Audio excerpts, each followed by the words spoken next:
Thank you, Heather. As Heather stated, there are many conflicts that can actually take place in the workplace, and for many different reasons.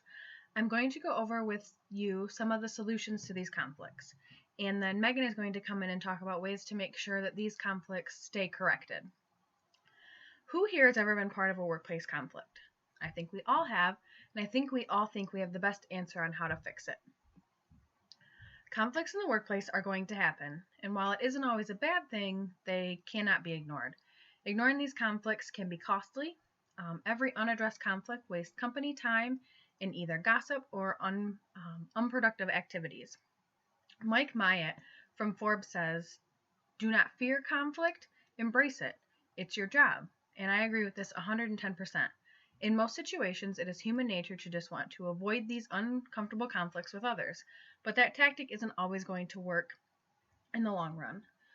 By the time the conflict is brought to either HR or an upper management's attention, it is because that valuable employee is quitting their job. Even what may seem like it's a smaller conflict can be important because they generally lead to a larger issue or are because of a larger issue. A good place to start is that realizing that even though many people shy away from conflict, it is actually normal and healthy. It is believed to be a vital ingredient in organizational success.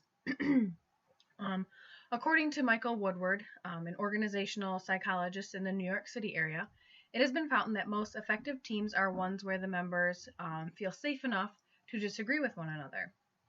A work environment where dissent is allowed or even encouraged can spur innovation, diversity, and even better decision-making skills. When there is an unhealthy conflict is when it becomes personal and emotional for employees. Then judgment gets clouded. Also, in contrast, though, a good conflict can lead to higher levels of trust for employees.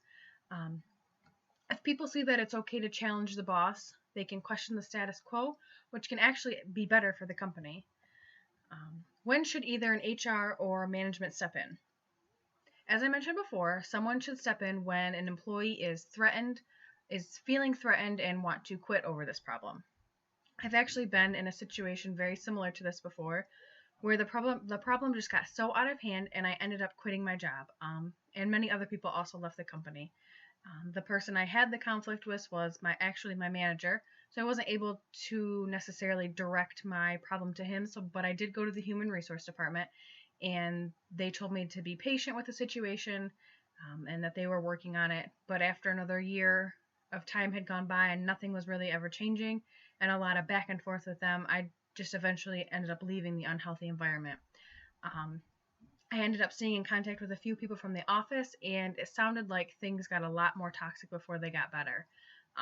These sort of situations shouldn't even be happening in the workplace. Disagreements between employees can get personal, and the respect between employees can be lost. You spend a lot of time with these people, therefore it is very easy to get frustrated and annoyed with just every little thing that they say or do. But it's important to take care of those before they get worse. These conflicts can affect morale and organizational success within the workplace. I'm now going to share with you some tips that can help better effectively handle the conflicts in the workplace. Employees need to know what is acceptable behavior. Even just having a definition of what constitutes acceptable behavior is a positive step in avoiding the conflict altogether in the first place. Employees need to have clearly defined job descriptions so that the people know exactly what is expected of them, as well as having a well-defined chain of command to allow for effective communication to help avoid these conflicts. If they know who to go to for each situation, it is clearly to make it known what they should do in that situation. It is also should be expected of them to know what will and won't be tolerated in the workplace. Conflict needs to be hit head-on. You can't always prevent conflicts, but when possible, the secret to conflict resolution is actually prevention of the conflict altogether. This actually may sound a little bit crazy, but actually seeking out the areas where a potential conflict or proactively intervening is in assertive fashion will hopefully prevent the conflict from even happening in the first place. If it does happen, then hopefully it can be minimized, in severity rather quickly, with knowing that there is the potential for that conflict to happen.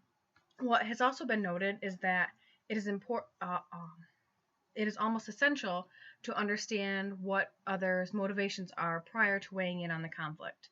The way to avoid conflict is to help others achieve their objectives.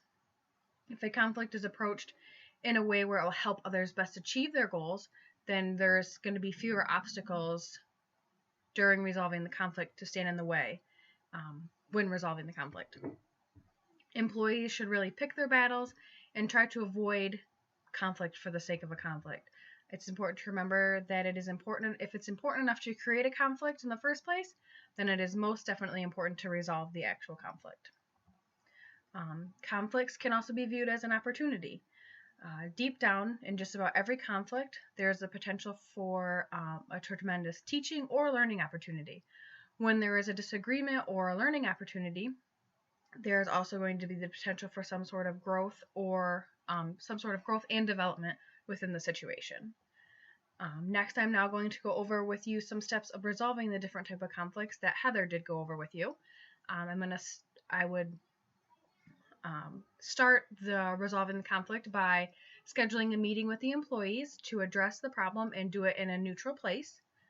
I would then ask all the parties to treat each other with respect and make an effort to really listen and understand what the other's views are.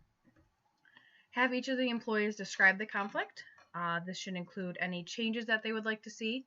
They also should make statements about themselves and not about the other person. They should also focus their attention on actual behaviors and not the behaviors and the problems, not actually the specific person. After that, they would then restate what other employees have said. Then as a mediator, which would be either like the human resource person or the manager, whoever is really holding that meeting, will summarize all the possible options for the solution to the conflict. Then brainstorm the solutions and discuss all of the options in a positive manner. Rule out any sort of options that participants agree aren't necessarily going to work out. Then summarize all possible options for the solution. Assign any further analysis for each option to each individual employee, making sure that all the employees who are involved agree on what next steps should be taken. Then at the closing of the meeting, make sure that the employees shake hands, apologize, and thank each other for resolving that conflict. Now that I have shared with you some different tactics on how to find a solution in the workplace and some things that we can do to stop them from happening, I'm going to hand it over to Megan so that she can now speak with you on how to make sure that these conflicts stay corrected. Thank you.